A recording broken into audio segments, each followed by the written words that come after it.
Hello दोस्तों, कैसे हैं आप।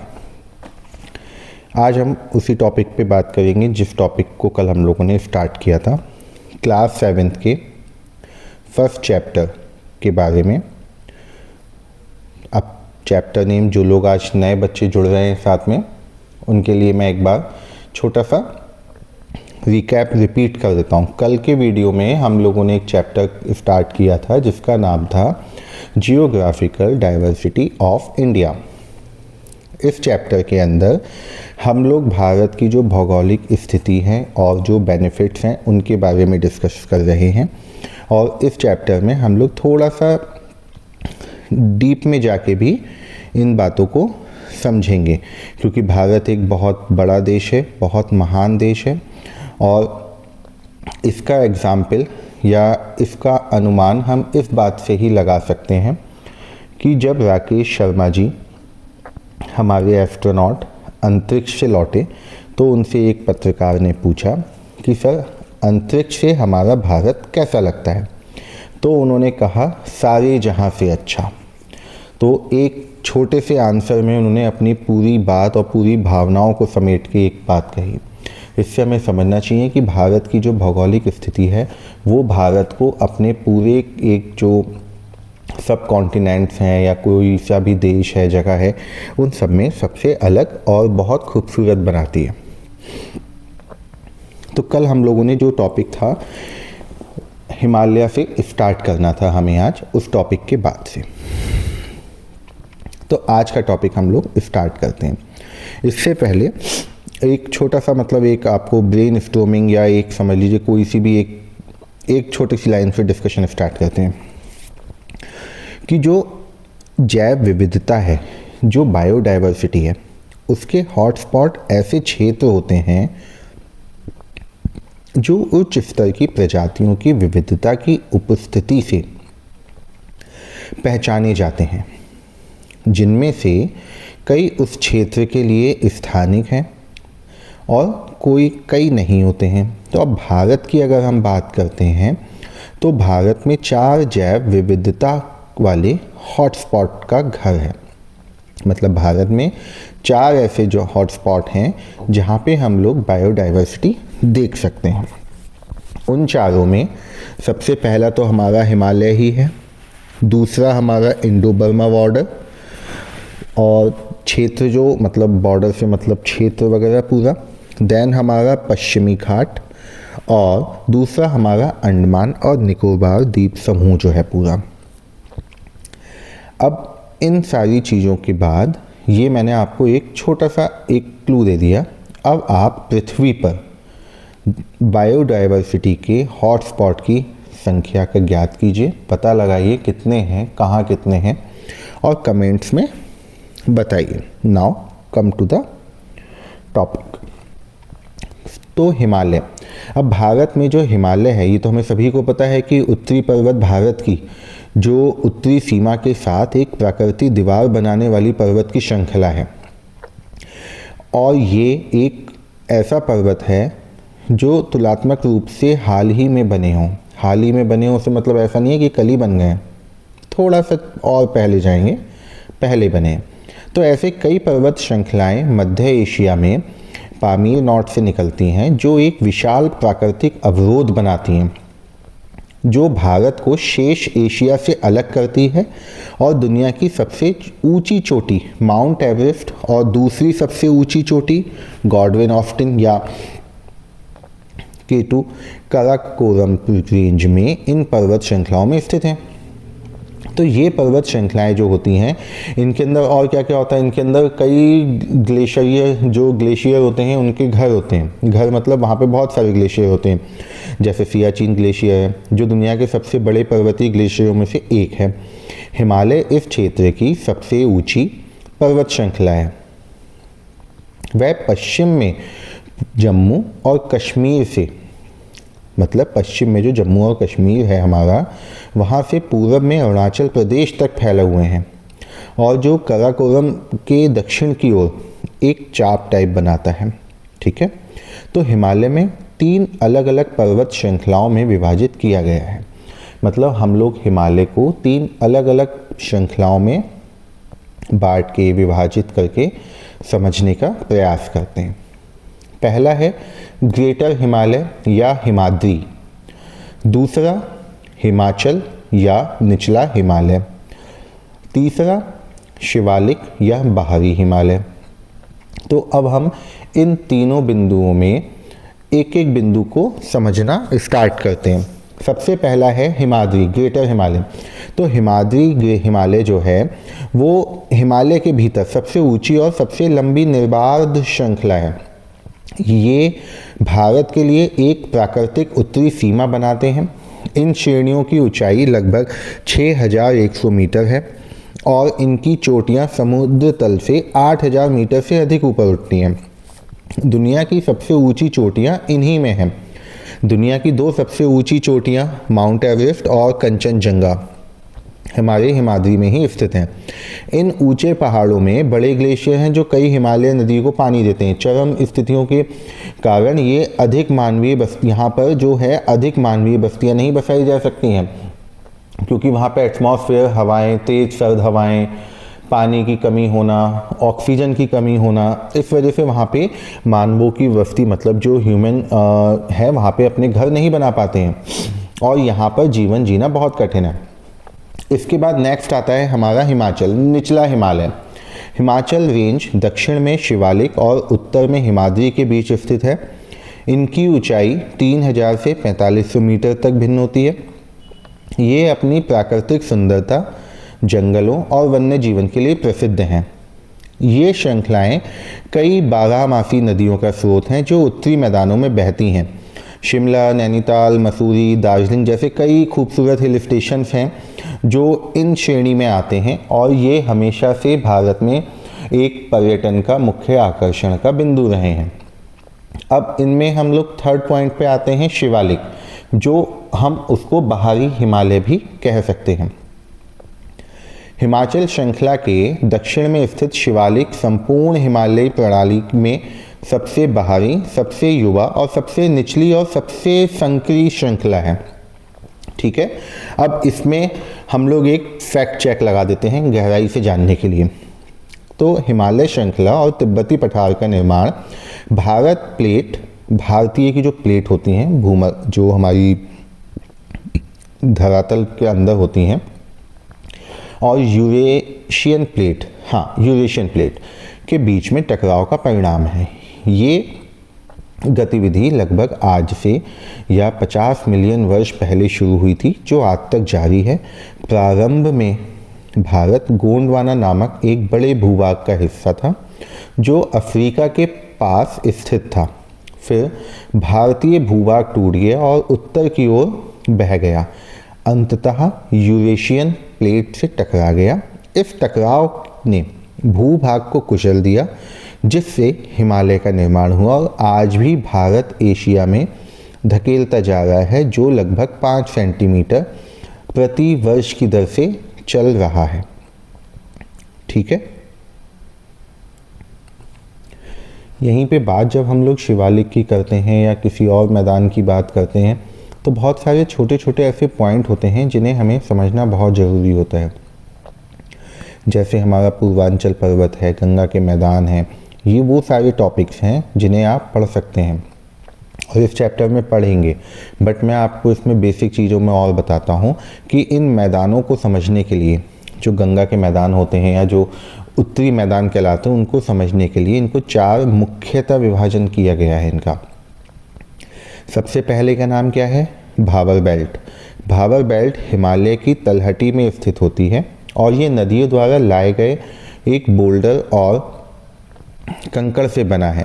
इस क्षेत्र में नदी की धाराएं गायब हो जाती हैं क्योंकि पानी छिद्रपूर्ण तलछटों में रिस जाता है और भूमिगत बहता है।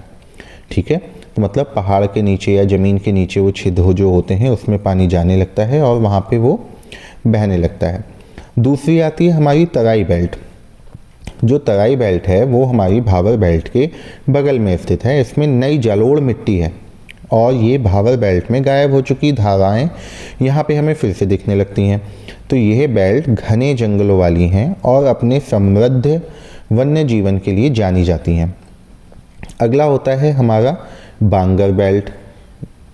बांगर बेल्ट में क्या होता है, जो हमारी जलोढ़ मिट्टी होती है पुरानी, वो इकट्ठी होती है और ये बाढ़ के मैदानों के ऊंचे चबूतरे बनाती हैं, जहाँ पे अगर पुरानी जलोढ़ मिट्टी की तुलना जो की जाए नई मिट्टी से तो थोड़ा कम उपजाऊ होती हैं।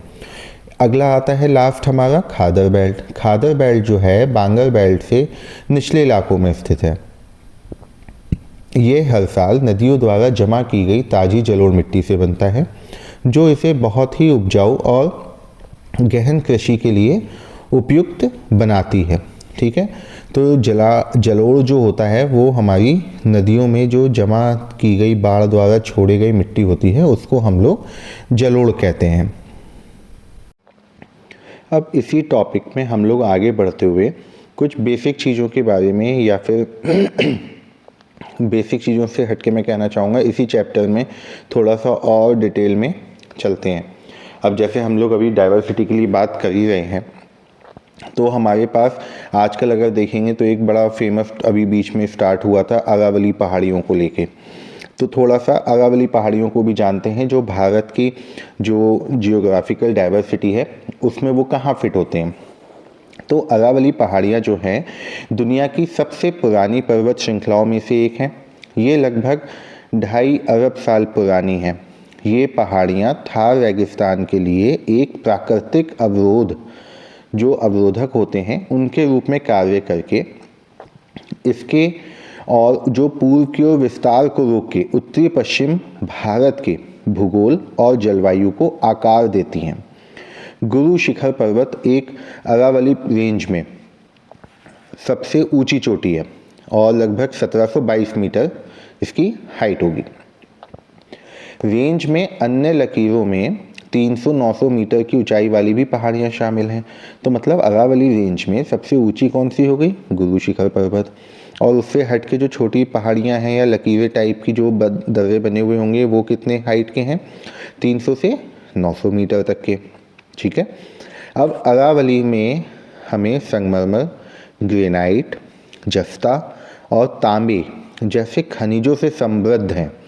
तो मतलब संगमरमर हम लोग कई बार देखते हैं कि पत्थर कौन कहाँ से मंगा रहा है, राजस्थान से आ रहा है, तो वहाँ पे इन्हीं सारी जगहों से हमें ये सारी चीज़ें मिलती हैं, ग्रेनाइट, संगमरमर, जस्ता, तांबा। अब राजस्थान में जो प्राचीन खदानें इस बात का प्रमाण देती हैं हमें, मतलब ये कोई वो नहीं है, मिथ नहीं है, ये एक ऐसी चीज़ है जो वाई प्रूफ है कि भारतीय इस क्षेत्र से जस्ता निकालने की नाजुक प्रक्रिया में महारत हासिल करने वाले दुनिया के पहले लोगों में से थे। चित्तौड़गढ़, कुंभलगढ़ और जैसे जो हमारे प्रसिद्ध ऐतिहासिक किले हैं वो यहाँ अरावली क्षेत्र में ही स्थित है। मीन्स हमारा ऐतिहासिक जो एक कहते हैं ना कि किसी देश की ऐतिहासिक समृद्धि जो है वो भी यहाँ पे ही है। और हम लोग देखते हैं कि बहुत से विदेशी आते हैं जो इन किलों में घूमते हैं, मतलब ये हमारे एक टूरिस्ट स्पॉट भी हैं। और अगर हम इसको और कहना चाहें तो मैं ये भी कहूँगा कि ये हमारे सांस्कृतिक और राजनीतिक एवं रणनीतिक महत्व को भी दर्शाते हैं। तो बेसिकली जो अरावली पहाड़ियाँ हैं, राजस्थान है, ये हमारी धरोहर है और यहाँ से हमें बहुत सारा इतिहास मिलता है। ठीक है, तो अभी राजस्थान में ही हम लोग रहते हैं और थोड़ा सा उसके बारे में और डिटेल में स्टार्ट करते हैं, क्योंकि राजस्थान में जो हैं काफ़ी सारे किले हैं।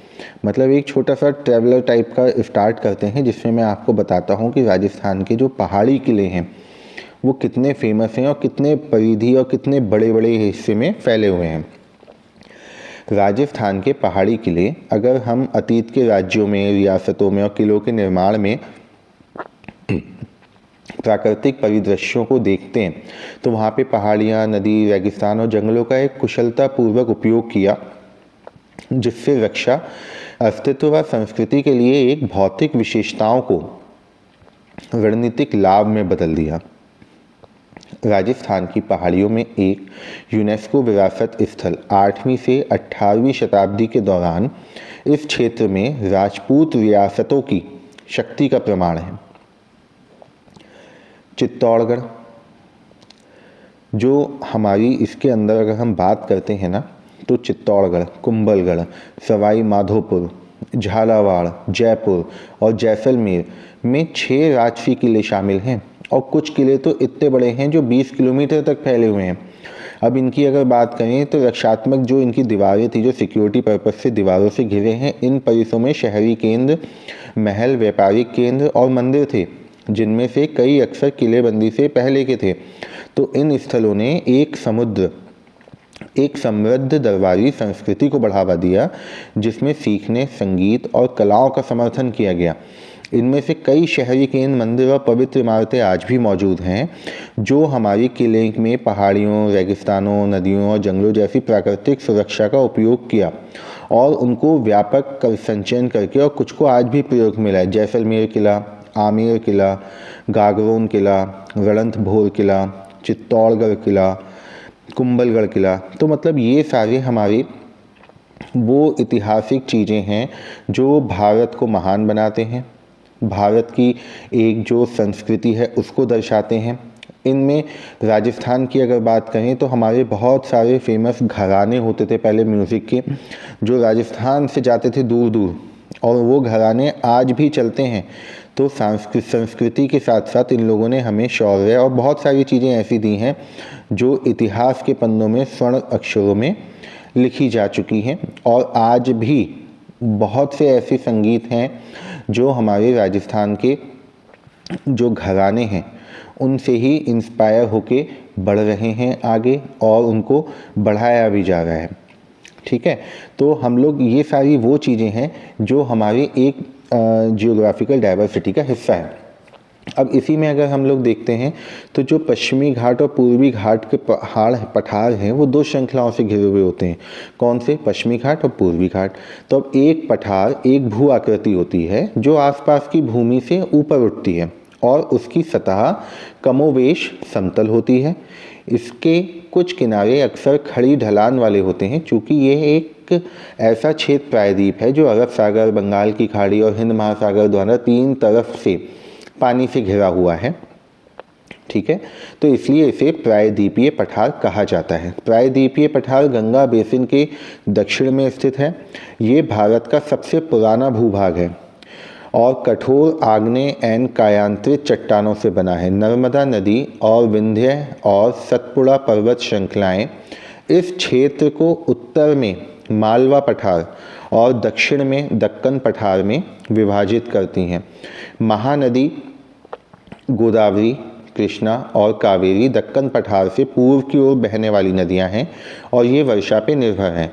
ये नदियां चौड़े पूर्वी तट के साथ बड़े डेल्टा बनाती हैं। तापी नदी पश्चिम की ओर बहने वाली एक महत्वपूर्ण नदी है जो नर्मदा के समान एक भ्रंश घाटी से होकर बहती है।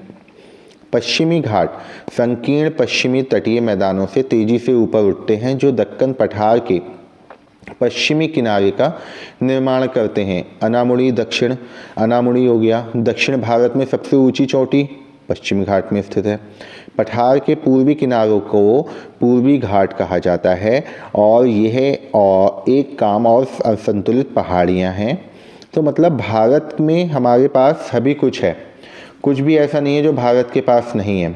समुद्र तट है, कोस्ट लाइन से हमारे पास भारत के तटीय मैदान समुद्र सुंदर तटों, चट्टानों और हरे भरे जंगलों से सुसज्जित हैं। भारतीय तटरेखा मुख्य भूमि जो है वो भारत और कुछ द्वीपों के तटों के साथ 7500 किमी से अधिक लंबी है, जहां प्रवाल भित्तियां हैं। तट रेखा को 2 भागों में बांटा गया है, एक पश्चिमी तटीय मैदान और पूर्वी तटीय मैदान। एक नज़र में हम लोग इसमें डाल के समझ लेते हैं कि स्थान पश्चिमी घाट विशेषता देख लेते हैं, पश्चिमी घाट और पूर्वी घाट में डिवाइड कर देते हैं। तो पश्चिमी घाट में स्थान क्या है? वे स्थान जो पश्चिमी तट पर स्थित हैं और अरब सागर के समांतर चलते हैं। और सेम पूर्वी घाट में क्या है? पूर्वी तट पर स्थित हैं और बंगाल की खाड़ी के समांतर चलते हैं। अब ऊंचाई पे बात कर लेते हैं। 900 से 1200 मीटर तक ऊंचे हैं और इनमें सबसे ऊंची चोटी अनामुड़ी है जो 2695 मीटर है और वह कई झरनों के स्रोत भी हैं। सेम पूर्वी घाट पे देखते हैं तो 600 से 1100 मीटर के बीच होती है इनकी ऊंचाई और उनकी सबसे ऊंची चोटी जो है वो जिंदगड़ा है जिसकी हाइट कितनी है? 1690 मीटर। ठीक, अब इनके जलवायु पे प्रभाव समझते हैं क्या है।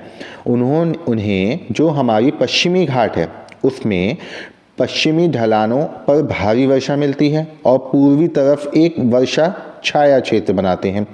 जबकि पूर्वी घाट में क्या होगा, पूर्वी घाट में उनमें मध्यम वर्षा मिलती है और उष्ण कटिबंधीय जलवायु होती है। ठीक, तो अब यहाँ पे देखिए जो हम लोग बात कर रहे थे बायोडाइवर्सिटी के लिए, मतलब जैव विविधता के ऊपर, तो यहाँ कई स्थानिक प्रजातियाँ पाई जाती हैं। कहाँ? पश्चिमी घाट में, जो उन्हें जैव विविधता का हॉटस्पॉट बनाती हैं। लेकिन पूर्वी घाट में इसका क्या है, पूर्वी घाट में क्या है, पश्चिमी की तुलना में अपेक्षाकृत यहाँ कम विविधता है, लेकिन वनस्पति और जीवों से भरपूर है भाई। तो मतलब कहीं पे अगर कुछ कम है तो दूसरी जगह ज़्यादा है। अब मेन पॉइंट जो होता है हर चीज़ का वो होती है अर्थव्यवस्था। अर्थव्यवस्था भी समझ लेते हैं। पश्चिमी घाट में क्या होता है, उनकी अर्थव्यवस्था मसालों, चाय, कॉफ़ी की खेती और खनिज के निष्कर्षण से होती है। और पूर्वी घाट में उनकी अर्थव्यवस्था मुख्य रूप से चावल, कपास, खेती और बॉक्साइड और कोयले के खनन पर आधारित है। तो मतलब हमारे पास जो जियोग्राफिकल डाइवर्सिटी है उसमें भारत एक बहुत ही महत्वपूर्ण भूमिका पे निभा रहा है और हम लोग सबसे अलग और बहुत स्पेशल हैं। ठीक है बच्चों, तो ये हम लोगों का एक टॉपिक आज कवर्ड हो गया। थोड़ा सा लेंथी है बट मैंने पूरी कोशिश की है कि मैं आपको डिटेल में समझा पाऊँ, क्योंकि जब तक आप डिटेल में नहीं समझेंगे, 7th क्लास ये आपका पहला स्टेप है जहाँ पे आपको डिटेल में चीज़ें आनी चाहिए, जिससे आप अगली क्लास में जाएँ या कोई भी एग्ज़ाम दें तो आपको उस टॉपिक की बारीकी को पता हो। ठीक है बच्चों, चलिए अब मिलेंगे हम लोग अगले टॉपिक के स्टार्ट पे, जब हम लोग अगला वीडियो रिकॉर्ड करेंगे। वो हम लोग मोस्ट प्रोबेबली कल करेंगे। ठीक है, चलिए बाय। ध्यान रखिए और इस चैनल को जितना ज़्यादा हो सके लाइक और सब्सक्राइब कीजिए। धन्यवाद। जय हिंद, जय भारत।